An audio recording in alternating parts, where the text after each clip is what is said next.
The man walks into his boss's office. To his shock, the boss has been murdered. He panics, thinking he will be blamed for the crime. He rushes to the station to buy a ticket and escape. But there was a camera in the boss's office. The police already know who the real killer is. On the way, the man runs into the real killer. The killer notices the man staring at him. He thinks the man is an undercover cop. Terrified, he speeds away. In fact, the man was just looking in a mirror, trying to clean something from his eye. Soon the killer hears a news report on the car radio.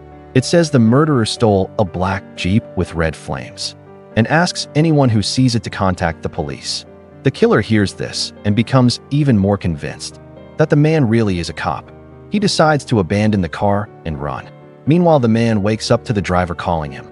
It turns out the ticket clerk only sold him a half ticket. Now he has to walk through mountains and across rivers for a month. He walks all night until morning. When he exits the forest, he finds a black Jeep parked by the road. It's the same Jeep the killer stole. He drives it to a nearby motel. At check-in, he cleverly gives a fake name, Tony Stark. The motel owner notices the newspaper. The photo of the stolen Jeep looks exactly the same as the man's car.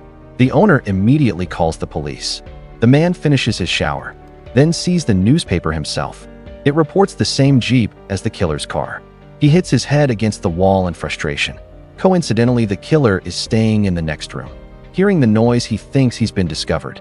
Soon the police really arrive. The man thinks they've come for him.